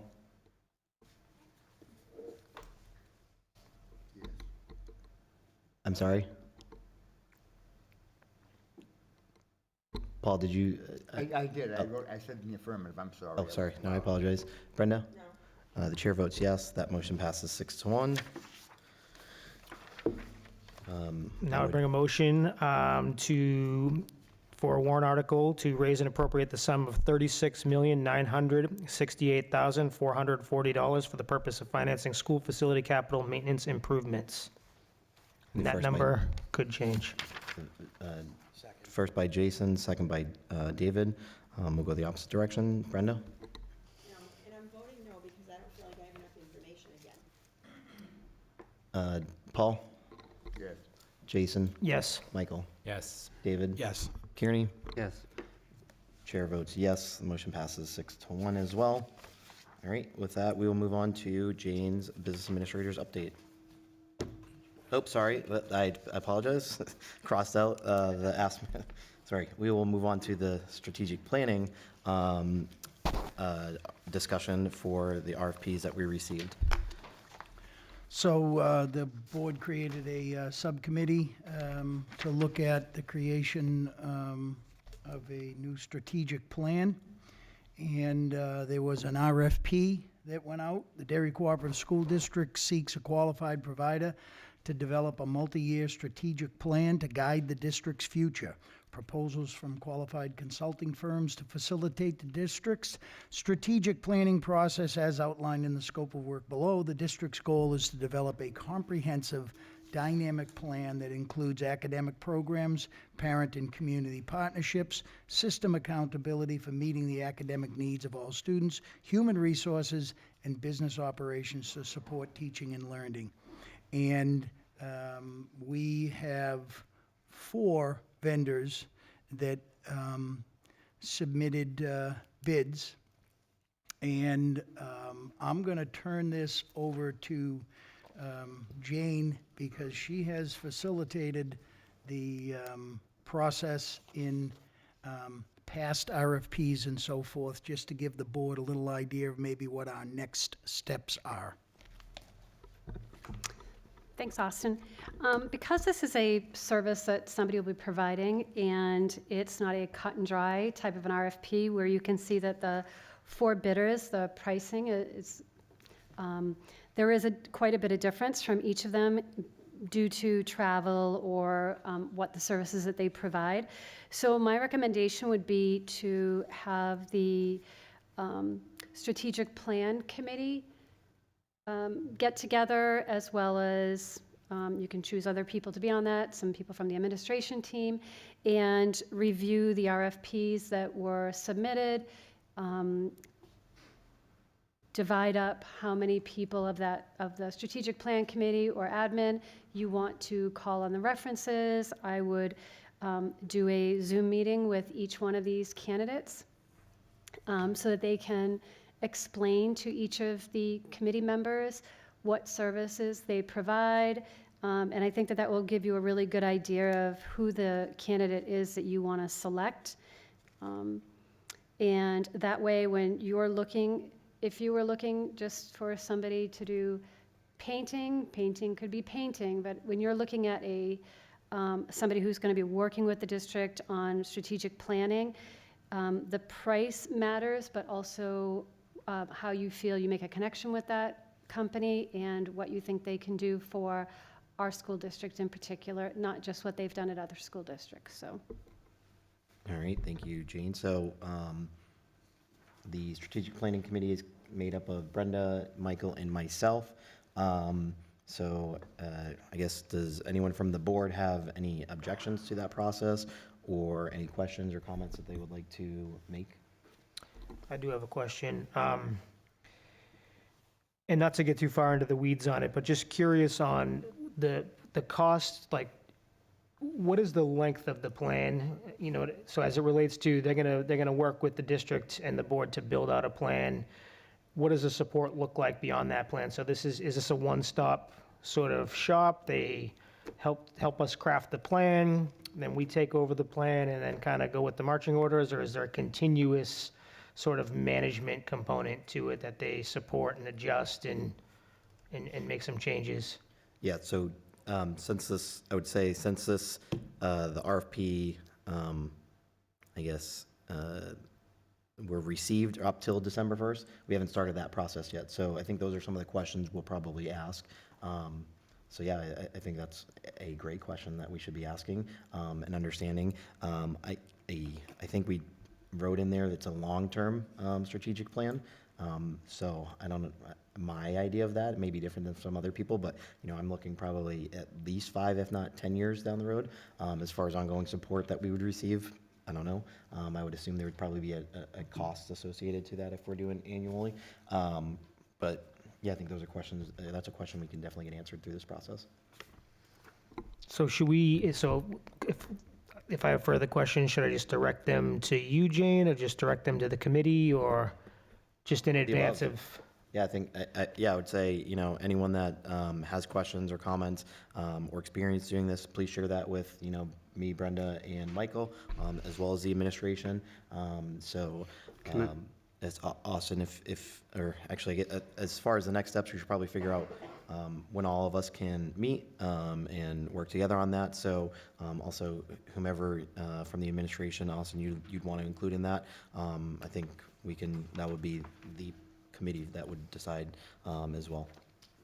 And even though would be prior to you meeting, my thought process is Kathleen Holtzman, my administrative assistant, can respond to the 4 vendors, let them know that we received their RFP, that we have a school board subcommittee, they're going to meet and work out details about an interview process and so forth.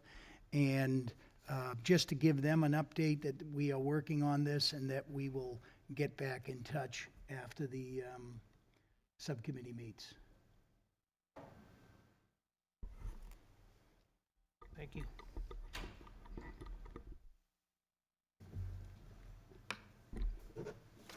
All right. We will move on now to Jane's business administrator's update. I enclosed in the board packet a financial update that you can take a look at. I did not include a maintenance update or food service. We'll include that for the next presentation.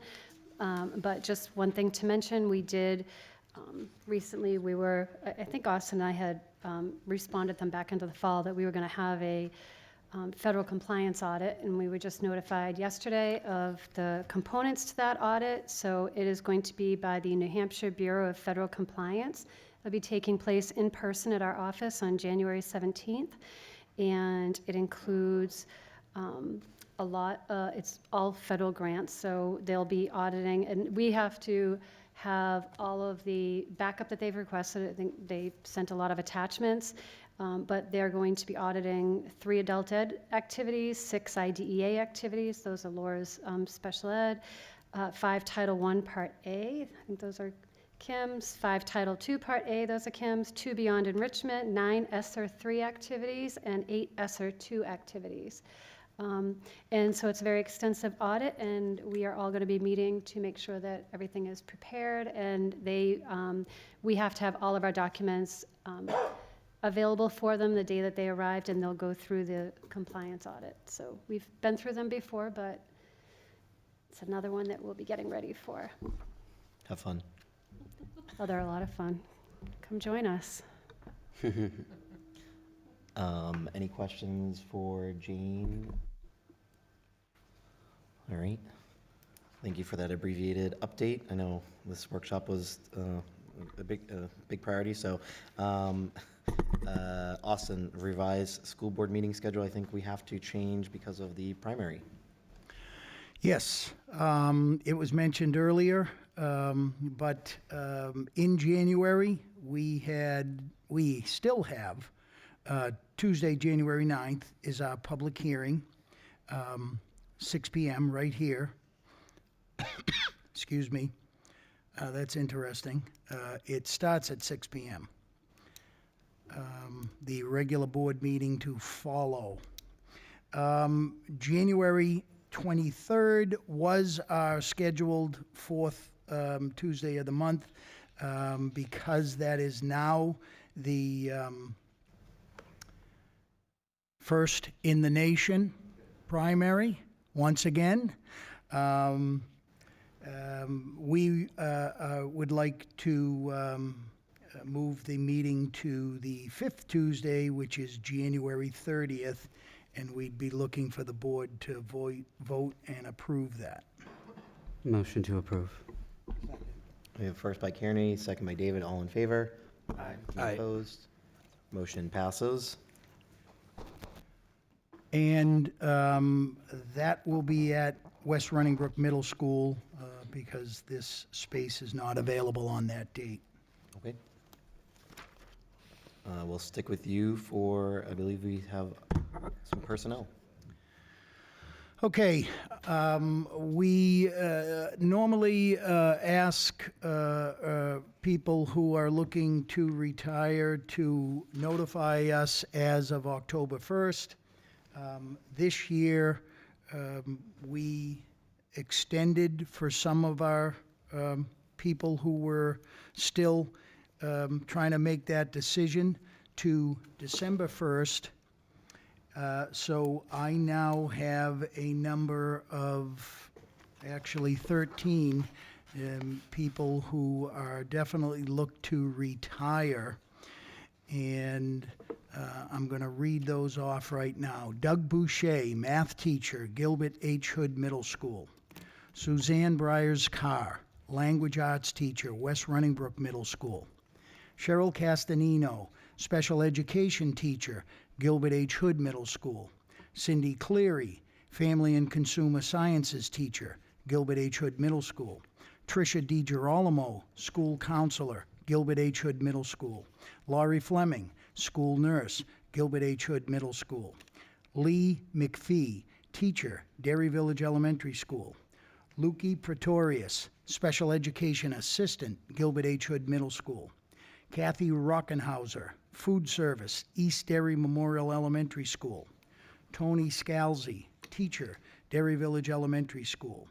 Liz Sheehan Emis, accounts payable, district. Patty Sullivan, computer science teacher, West Running Brook Middle School. And Linda Wells, special education teacher, East Derry Memorial Elementary School. Looking forward for the school board to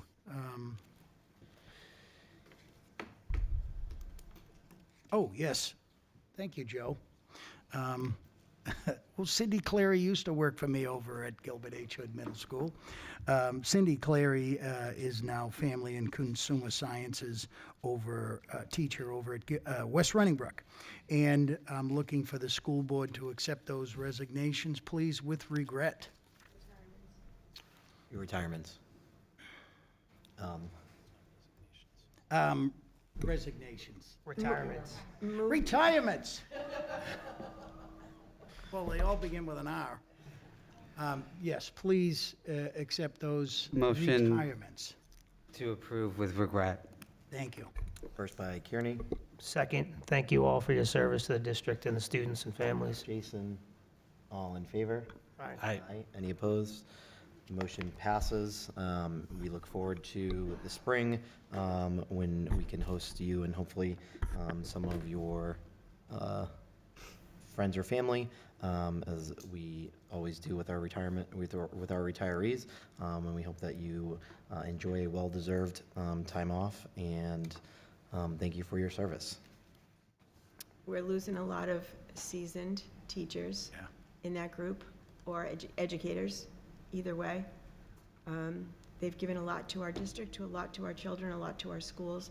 It's much appreciated, and they leave big shoes to fill. So thank you for all you've done for all of us and our children in our community.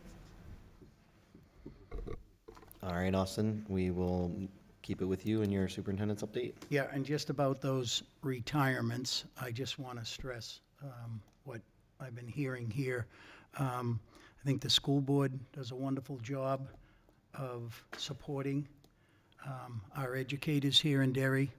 We have a lot of people that spend a good portion of their career here in the Derry Cooperative School District, and I think it says a lot about them, and it says a lot about how they are treated here in Derry, and we thank all of them for their many, many, many years of service to the students' families and their colleagues.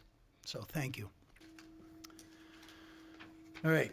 The SAU leadership, specifically Assistant Superintendent Joe Crawford, Director of Human Resources Kathy Kennedy, and myself have met regularly with the President and First Vice President of the Teachers Union, the Derry Education Association, or DEA. We have used portions of these meetings to provide updates about the restructuring process to these two DEA leadership members, to ask their opinions, to make sure they understood the process as it was rolled out. Although we disagree at times, overall these meetings have been cordial. The administration sees the meetings as more than just ways to solve some differences, but the hope was that we were building up trust between the DEA leadership and the SAU leadership. That is why we were disheartened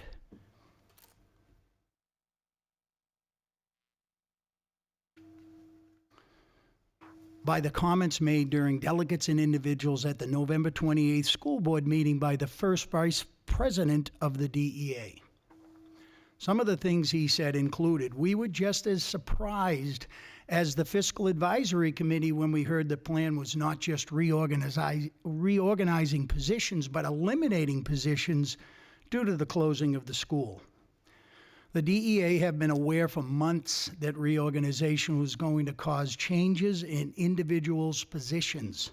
Although we presented a net increase in teacher positions, the term eliminated was used multiple times. DEA leadership were also aware of the plan to notify unassigned staff members the previous week when we met with them to explain the notification process. During this entire process, the SAU leadership has remained committed to not reducing any teaching positions. However, changing the instructional model has always been part of the plan. Also part of that plan was the elimination of some teacher positions and the creation of other teaching positions, which has resulted in an overall increase in the number of teaching positions, but still no increase in administrative positions. The DEA first vice president also stated that there were 13 eliminated positions during, including 2 social studies teachers, 6 elementary classroom positions, and 5 elementary PACE positions. The correct number that was presented at the November 21st Fiscal Advisory Committee meeting was 5 elementary PACE, 6 classroom positions, which included social studies for a total of 11. The DEA first vice president, in his statement about the elimination of teaching positions, also stated the elimination of a school nurse position and the elimination of a school guidance counselor due to attrition. Unfortunately, those same efficiencies were not realized within the administration team.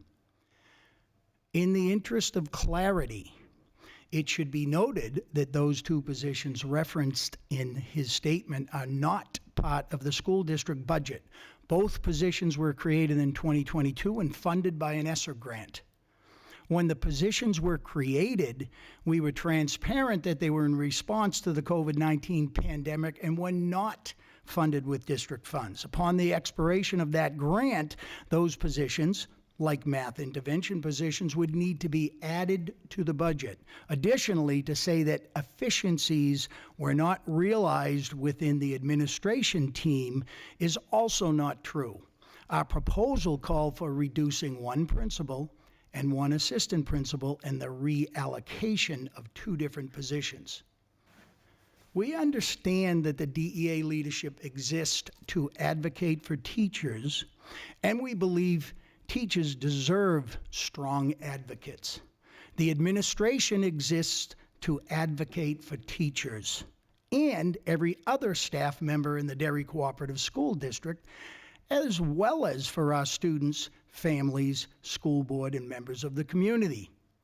Our teachers are outstanding, hardworking, patient, talented, caring, and yes, often overworked. They are vital to the educational system, and they should be thanked and recognized for their service to our students and families. School administrators are also all of these things. For that matter, so are food service workers, maintenance staff, secretaries, custodian, teaching assistants, computer technicians, and all other staff working in our organization. The administrative leadership team believes every member of the Derry Cooperative School District deserves an honest and thoughtful dialogue about the budget, one that celebrates all of the wonderful individuals that make up this outstanding school district. Some members of the public have criticized our decision to notify teachers of their preliminary assignments during the week of Thanksgiving. This decision was not easy, but after a discussion between administration and DEA leadership, there was a consensus that teachers needed to know as soon as possible. The face-to-face conversations we had with these teachers on Monday and Tuesday, November 20th and 21st, can only be characterized as professional, open, and respectful. Although some of these talks were difficult, we knew it was the right thing to do, and we were told by many of these teachers that they appreciated us for taking the time to personally reach out, answer their questions, and discuss any concerns. The DEA First Vice President also stated, equally concerning is the fact that despite the shifts, we have observed a disproportionate increase in the administrator's 3% wage pool over the past 3 years, some exceeding 6% annually. This raises the question about the allocation of resources and whether the priorities align with the best interests of students and our community. So I want to clarify that the wage pool has not increased above 3%. There are individual administrators who, from time to time, have received more than 3%. However, the additional salary increases were still taken from the 3% wage pool and only realized due to the attrition of more highly paid administrators. What's left out of the discussion of wages for administrators is that we do not have guaranteed salary increases built into our contracts. In the past, members of the administration have received less than 3% and as low as 0% without even a cost of living increase. We can only ask why the DEA leadership would only tell a portion of that truth. While we recognize that this restructuring process has been difficult for some teachers and for students, parents, board members, administrators, and other members of the staff and community, we feel it is essential that we discuss these decisions in a fair-minded manner that doesn't present any inaccurate or incomplete information. We know that mistakes are made. We are not immune to making them. However, we also feel that it is our responsibility to ensure that board members, members of the public, and our staff members have the full knowledge of all the facts surrounding this very challenging process. We were very saddened to hear the message delivered by the DEA First Vice President on Tuesday, November 28th, including what we believe were unprovoked attacks on all of our administrators. Hopefully, we will be able to begin the long and difficult task of building trust with these leaders of the DEA, because at least in the case of the SAU leadership, we remain committed to open, thoughtful, and honest dialogue. Thank you.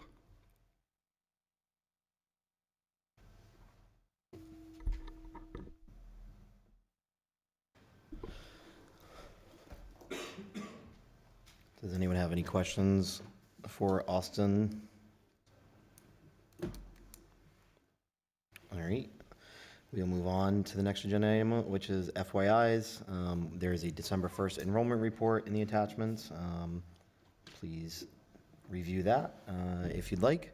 And we'll move on to committees. Well, do we question? Oh, okay, yeah, go ahead. So, I think I'm reading this right. So this time last year, we had 3,007 students in our K through 8, and now we have 2,964? Okay. So we're seeing a different downward trend there. Even if you look back to September of 22, every month that you have this, it seems like it's down, down, down. Any particular, just it is what it is kind of thing, or are you just seeing people? It just, I don't know.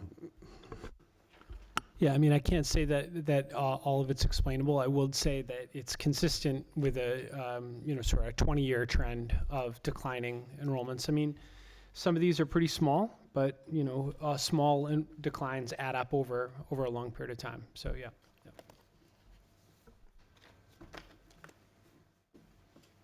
All right. Now we'll move on to committees. We have the manifest. I move to approve the manifest in the amount of $3,878,353.01. Of that, we got general payroll, $2,731,344.37. General expense of $1,147,008.64. First by David. Second. Second by Kearney. All in favor? Aye. Any opposed? Motion passes. Are there any other committees that have reports this week? Not seeing any.